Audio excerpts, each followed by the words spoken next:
கேட்கிறார் பாருங்க. இரண்டாவது ஒரு செய்தி, கடவுள் தம்மையே வெளிப்படுத்துவது.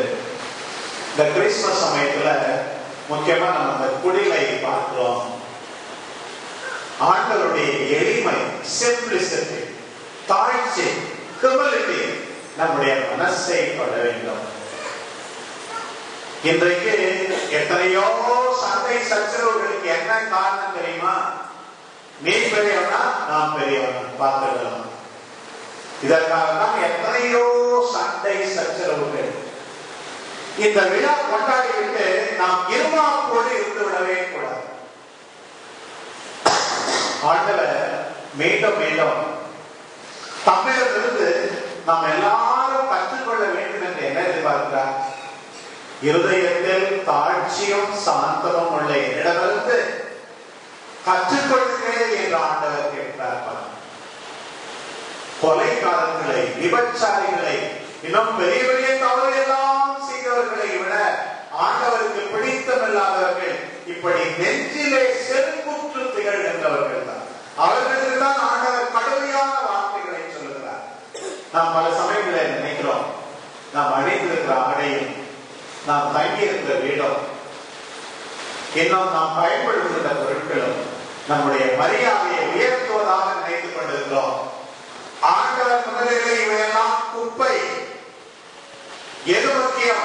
இறைவா, உன்னிடமிருந்துதான் எல்லாவற்றையும் பெற்றுக் கொண்டேன் என்ற உணர்வை பெற்று மற்றவர்களை மதித்து நடக்க தொடங்கினால் நாம் கடவுளுக்கு பிரியமானவர்கள். மற்றவர்களை மதிக்கிறீர்களா? உன்னுடைய பணம், உன்னுடைய பொருள் மற்றவர்களை எடுத்தெறிந்து பேச உன்னை தூண்டுகிறதா? குடிலை ஒட்டுப்பார், திவ்ய நற்கருணை பெற்றியை ஒட்டுப்பார், சிலுவையை ஒட்டுப்பார். கோவிலுக்கு வந்து ஆண்டவரை ஆராய்ந்து விட்டு இந்த இடத்தை விட்டு வெளியே போகும்போது இருமாப்போடு செல்கிறாயா? நீ கிறிஸ்தவனே கிடையாது, ஒரு இடத்தில் ஆண்டவரே கிடையாது. யார் அதிகமாக அன்பு செய்யப்படுவார்கள், யார் ஒருபோதுமே மறக்கப்பட மாட்டார்கள், யார் மற்றவர்களை மதிக்கிறார்களோ, யார் மற்றவர்களுடைய உணர்வுகளை போற்றுகிறார்களோ அவர்கள்தான் எல்லாராலும் அன்பு செய்யப்படுவார்கள். வீண் பெருமையோடு தெரியவே கூடாது. பவுலடியார் கூறுகிறாரே, இறைப்பற்றின்மையையும் உலக இச்சைகளுக்குரியவற்றையும் நீங்கள் ஒழித்து விட்டால்தான் கிறிஸ்துமஸ் விழா நீங்கள் கொண்டாடுவதற்கு அர்த்தம் உண்டு என்று சொல்லுகிறார். இன்றையிலிருந்தாவது ஒருவர் ஒருவரை மதிக்க நாம் கற்றுக்கொள்ளக் கூடாதா? ஆண்டவர் கேட்கிறார் பாருங்கள். ஆண்டவர் இயேசு பிறந்த அந்த பெத்லகேமில ஒரு பெரிய தேவாலயம் கட்டியிருக்கிறார்கள். சர்ச் ஆஃப் தி நேட்டிவிட்டி, ஆண்டவர் பிறப்பின் ஆலயம். நான் கூட அந்த இடத்துக்கு போயிருந்தேன், வெளிநாட்டில் படிக்கும் போது அந்த கோயிலுக்கெல்லாம் போயிருக்கேன். இங்கே பார்த்தால் அந்த நுழை வாயில் கதவு ஒரு 4 அடிதான் இருக்கும். ரொம்ப சின்ன கதவு. நம்ம கோயில் மாதிரி ஒரு 7-8 மடங்கு பெரிதாக இருக்கிற அந்த கோயிலுக்கு நுழைகின்ற முக்கியமான கதவு மட்டும் 4 அடி உயரமா இருக்கிறது. ஏன் தெரியுமா அப்படி அமைந்திருக்கிறார்கள்? அந்த காலத்துல சொல்றாங்க, கட்டும் போது சில பேர் வந்து அந்த கோயில் திறந்த சமயத்துல குதிரையில இருந்து இறங்காமலே கோயிலுக்குள்ள சில பேர் மரியாதை இல்லாமல் வந்தார்கள். அவர்களெல்லாம் இறங்கி தன்னையே தாழ்த்தி கொண்டு போக வேண்டும் என்பதற்காக அப்படி அந்த ஆலயத்தை அமைத்தார்கள். அதை விட முக்கியமா, நீ குதியவில்லை என்றால், உன்னையே நீ தாழ்த்தி கொள்ளவில்லை என்றால் ஆண்டவரை பார்க்க முடியாது. நீ தாழ்ச்சியோடு இல்லை என்றால் ஆண்டவர் உன்னிடம் வரமாட்டார் என்று நம் எல்லாருக்கும் சொல்லி காட்டுவதற்காக அந்த கோயில் அப்படி கட்டப்பட்டிருப்பதாக சொல்கிறார். பிரியமானவர்களே, இன்றைக்கு ஆண்டவர் நம்மிடம் கேட்கிறார். பவுலடியார் சொன்னது போல நம்மிடம் உள்ளதெல்லாம் பெற்றுக் கொண்டதாக இருக்க ஏன் வீண் பெருமை அளிக்கிறோம்? உடைய உயிர் கடவுள் கொடுத்தது, உடைய கிறிஸ்துவ விசுவாசம் கடவுள் கொடுத்தது, உடைய உத்தியோகம், உடைய பிள்ளைகள், குடும்பம், கணவர், மனைவி எல்லாம் கடவுள் கொடுத்தது. அதற்கு நன்றியாக நீ வாழும் போது எல்லாரையும் மதித்துத்தானே வாழ வேண்டும். கிறிஸ்துமஸ் விழா நம் எல்லாரையும் இத்தகைய நல்ல வாழ்க்கைக்கு இட்டு செல்வதாக இருக்கிறேன். ஒவ்வொரு விழாவிலும் 2 பங்கு என்று சொல்வார். ஒன்று சமூக பங்கு, சோசியல் ஆஸ்பெக்ட்.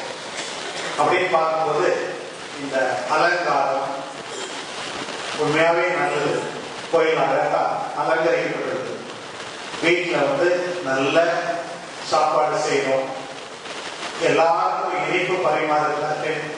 வீட்டில் பலகாரம் செய்ய முடியாதவங்க கூட என்ன செய்யறாங்க, கடையில் ஆர்டர் பண்ணி பக்கத்தில் இருக்கிற இந்து மக்களுக்கு மற்ற மக்களுக்கு எல்லாம் கொடுக்கிறார்கள். முக்கியமாக இது ஒரு சமூக பங்கு. ஆனால் இன்னொன்று அதைவிட முக்கியமானது சமய பங்கு, நம்முடைய ரிலிஜியஸ் ஆஸ்பெக்ட். இந்த சமூக பங்கு, வெளி ஆரவாரம் எல்லாம் மாம்பழத்தினுடைய ஒரு தோல் மாதிரி தான். இந்த சமய பங்கு இருக்கிறதே, religious side of our piece, மாம்பழத்தில் உள்ளே இருக்கிற சதை பகுதி. வெளி ஆரம்பம் இல்லாமல் திருவிழாவே கிடையாது.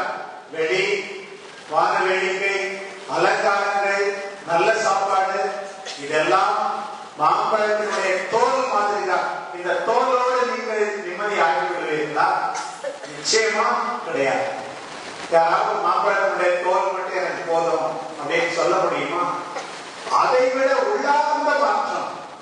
என்னுடைய பாவங்களை நான் விட்டுவிட போகிறேன். குறிப்பாக நான் சொன்ன 2 காரியங்கள்.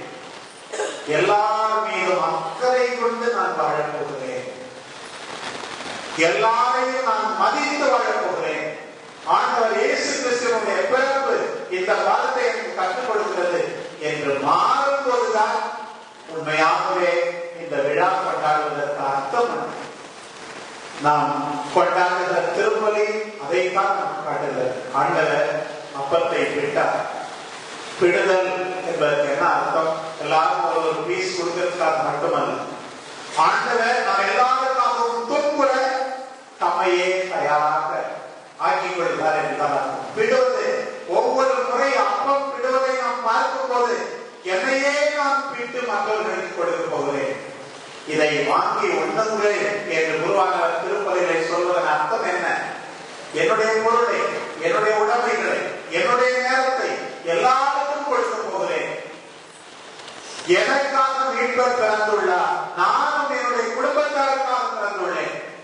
என்னுடைய சுயநலத்துக்காக பிறக்கவில்லை, என்னை சார்ந்தவர்கள் அத்தனை பேருக்காகவும் பிறந்துள்ளேன் என்று சொல்லும் விதத்திலே நம்முடைய வாழ்க்கை அமைய வேண்டும். அத்தகைய வாழ்க்கைக்கு இந்த திருப்பலியின் அருள் நம்மை தூண்டுவதாக ஆமென்.